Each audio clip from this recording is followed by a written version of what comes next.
இதுக்கப்புறம் பாக்கியலட்சுமி சீரியல் எனக்கு பார்த்தீங்கன்னா பாக்கியா வந்து யோசிச்சுட்டு இருக்காங்க. இந்த மாதிரி இனியோட லைஃப் இந்த மாதிரி ஆயிடுச்சு, நம்ம பொண்ணுக்கு வந்து எப்படியாச்சும் நம்ம இது பண்ணியே ஆகணும், சேவ் பண்ணியே ஆகணும், லைஃபை அவளை அடுத்த கட்டத்துக்கு கொண்டு வரணும், இப்படி விடக்கூடாதுன்ற மாதிரி பாக்கியா யோசிச்சுட்டு இருக்காங்க. இதுக்கெல்லாம் கோபி தான் வேற காரணம். வேற ஆகாஷ் பேசாமல் இனியா கல்யாணம் வேற பண்ணி வச்சிருக்கலாம், கோபி இந்த மாதிரி வேற பண்ணிட்டாங்க.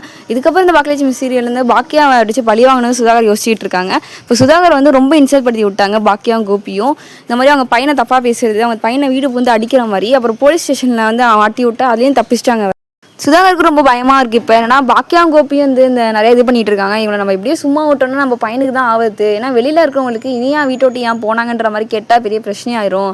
அப்புறம் நம்ம பையனை பற்றி எல்லா விஷயமும் எல்லாம் இருக்கவங்களுக்குலாம் தெரிஞ்சிடும். அதனால் இனியா மேலே வச்சு பழிய போடணுன்ற மாதிரி யோசிச்சுட்டு இருக்காங்க. அதனால் பாக்கியாவோட கடைக்கு வந்து சீல் வைக்கணும், ஏன்னா போலீஸ் ஸ்டேஷன் அவங்க குடும்பமே இருக்கணும். அப்படி இருந்தால் அவங்க குடும்பம் வந்து போலீஸ் ஸ்டேஷனுக்கு போயிடுச்சு, இனியாவும் விட்டுட்டு போயிட்டா, அவங்க குடும்பமே சரியில்லைன்ற மாதிரினா தப்பாக சொல்லலான்ற மாதிரி சுதாகர் யோசிக்கிறாரு.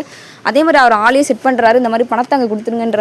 என்னதான் சுதாகர் இவ்வளோ பிளான் போட்டிருந்தாலும் அவர் கொஞ்சம் கூட பேசிக் நாலேஜ் இல்லை. இவ்வளோ பெரிய பிஸ்னஸ் மேனாக இருந்துட்டு 50,000 அவங்க கொடுத்துட்டு அங்கே ஒரு புக் பண்ணியிருந்துருக்கணும், அந்த மண்டபத்தையும் புக் பண்ணியிருந்தால் அந்த பிரச்சனையாக வந்திருக்காது. அதெல்லாம் விட்டுட்டு 50,000 கொடுத்துட்டு போலீஸ் ஸ்டேஷனில் போய் கம்ப்ளைண்ட் பண்ணுற அளவுக்கு பண்ணி வச்சிருக்காரு. அதான் சுதாகர் கொஞ்சம் ஆர்டர் பண்ணியிருந்துருக்கலாம். பாக்கியா வந்து என்னன்னா யோசிச்சுட்டு இருக்காங்க, இந்த மாதிரி சுதாகர் தான் செட் பண்ணியிருக்காருன்னு சொல்லும் போது போலீஸில் இருக்கவங்களாம் அவர் அவ்வளோ பெரிய ஆளுங்களாம் எதுவும் பண்ண முடியாதுன்னு கை விட்டுறாங்க.